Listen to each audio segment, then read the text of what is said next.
Programa 44, de la explosión a la transición demográfica.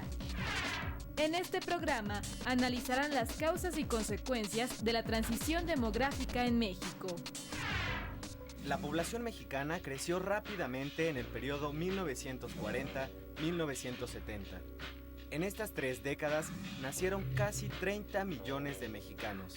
A este proceso se le denominó explosión demográfica. En las siguientes décadas, el ritmo del crecimiento poblacional se hizo paulatinamente más lento y las tendencias demográficas fueron cambiando. Las familias tenían menos hijos y esperaban más entre un embarazo y otro. La población mexicana se integró paulatinamente al proceso de transición demográfica.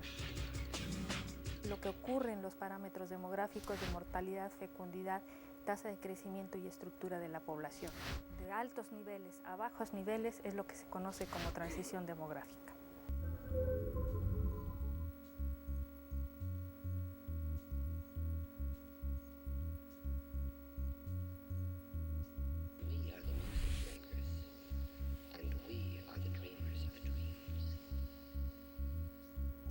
La transición demográfica en México, como se le ha llamado. Las causas de los cambios en la mortalidad, la fecundidad, a partir de 1930, la mortalidad descendió de una manera nunca vista y empezó a descender por el uso de vacunas, principalmente, y después de la Segunda Guerra Mundial por el uso de antibióticos, adelantos médicos, la introducción de agua potable, de alcantarillado. Todos estos hizo que la esperanza de vida de los países como México, de América Latina y muchos asiáticos descendiera a una velocidad inusitada. Si el proceso del aumento en la vida de los individuos tardó 200 años en los países industrializados, en el caso de México ocurrió de la década de 1930 aproximadamente al año 60. O sea que en 30 años la velocidad del descenso de la mortalidad fue increíble. En los años 50, por ejemplo, durante la década de los 50, se ganó un año más en la esperanza de vida. La esperanza de vida es el número de años promedio que viviría un individuo que nace ahora y cuánto va a vivir en promedio toda la generación que nace este año. Por ejemplo, en Europa se duplicaba en los años de mayor crecimiento cada 60 años la población. En México en los años 60 y en los años 70 y los años 80 se duplicó cada 20 años. Entonces ese proceso de aceleración del crecimiento de la población es nunca visto en el mundo, sino hasta estas décadas, tanto para México como para América Latina y los países asiáticos. Ha tenido una aceleración inusitada, tanto como todos los países de América Latina o de Asia, en el cual la fecundidad empezó en 1980, termina el descenso en la década de 1920, o sea, 60, 70 años. En México el descenso se ha llevado a cabo a partir de mediados de los años 70. Actualmente estamos por una tasa de 2.4, que significa que tienen en promedio las mujeres a lo largo de su vida reproductiva 2,5 hijos, habiendo tenido en las décadas de los 70 6 y 7 hijos promedio. Entonces, si ustedes ven, el descenso es sumamente drástico en comparación con el ritmo y las etapas que pasaron los países industrializados. Uno de los factores que más contribuyó a la disminución del crecimiento demográfico en México fueron las transformaciones sociales, económicas y culturales de las mujeres mexicanas. La incorporación de las mujeres en las industrias, las empresas, las universidades y colegios, así como en las oficinas y establecimientos gubernamentales de todo tipo, llevó a que sus aspiraciones se transformaran. Además de madres y amas de casa, buscaron el desarrollo profesional. El uso de métodos anticonceptivos permitió a las parejas decidir cuándo y cuántos hijos tener, de acuerdo a las posibilidades económicas de la familia y al propio desempeño laboral de la madre. En millones de hogares mexicanos, el ingreso de la mujer se volvió fundamental dadas las difíciles condiciones económicas de las décadas de 1980 y 1990. La resolución de tener pocos hijos también dependió de las posibilidades de ofrecerles una mejor calidad de vida.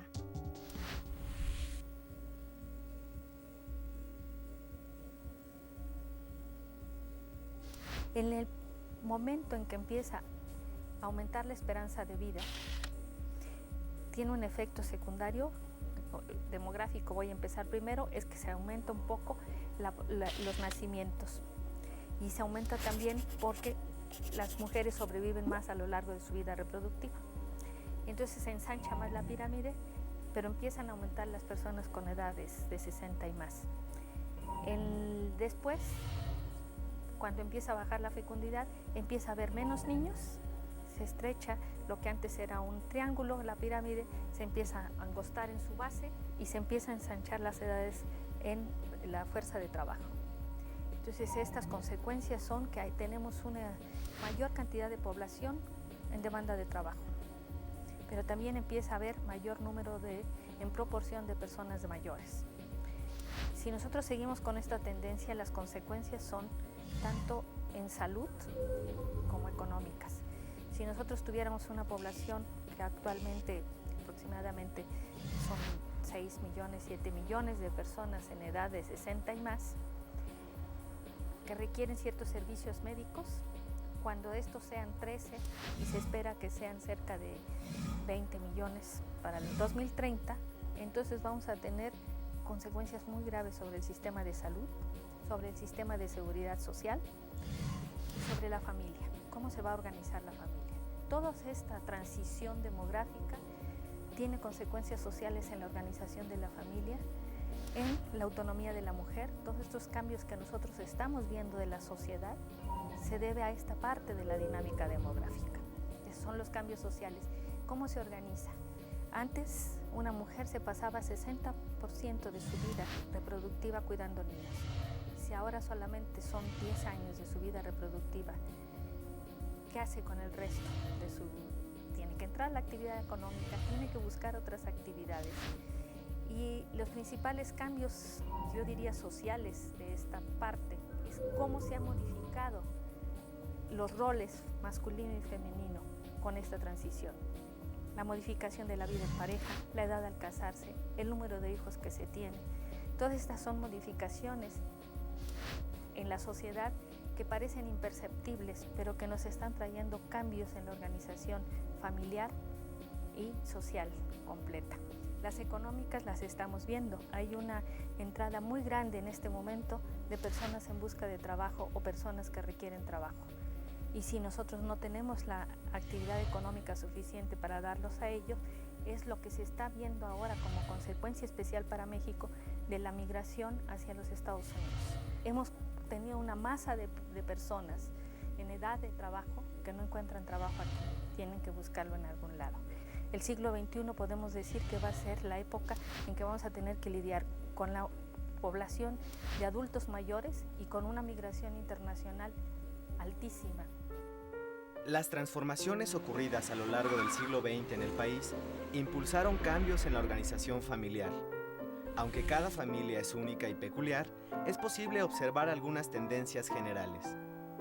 En las ciudades, el número de miembros de la familia ha tendido a reducirse. En más de la mitad de los hogares, ambos padres trabajan. Ha aumentado el número de matrimonios que ha decidido no tener hijos. El nivel de estudios de los miembros de la familia se ha incrementado. En las zonas rurales, la reducción del número de nacimientos ha sido más lenta que en las ciudades, por lo que las familias siguen siendo numerosas. La ausencia del padre es cada vez más acentuada debido a la intensificación de la migración. Esto ha llevado a que las mujeres se conviertan en la cabeza de la familia. Todos los miembros de la familia, incluidos los hijos, contribuyen al sustento familiar.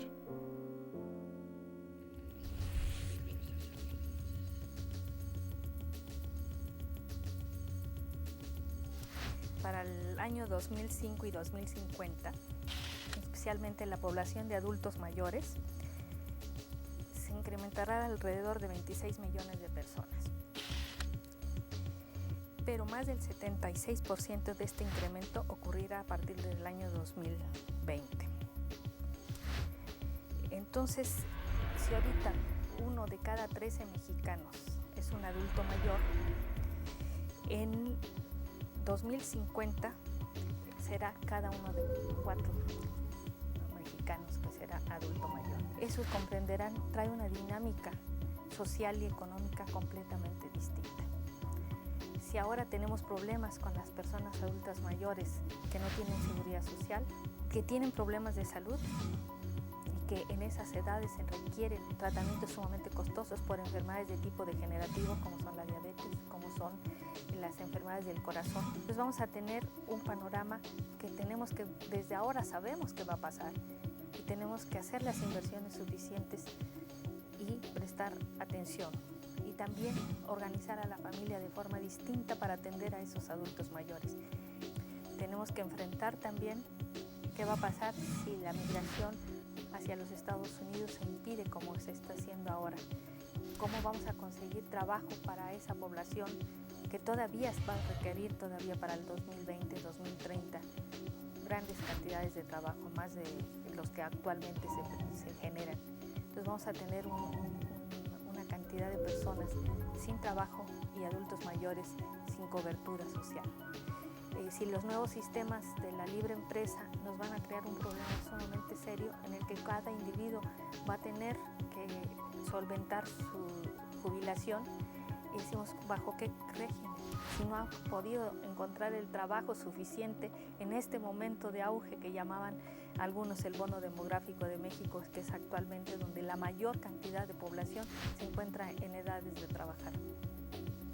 Entonces, sí, las consecuencias para México hay que tomarlos en cuenta. Están dados los parámetros, es una de las características de la población que la podemos predecir muy fácilmente qué está pasando, porque los que van a ser adultos dentro de 50 años ya nacieron.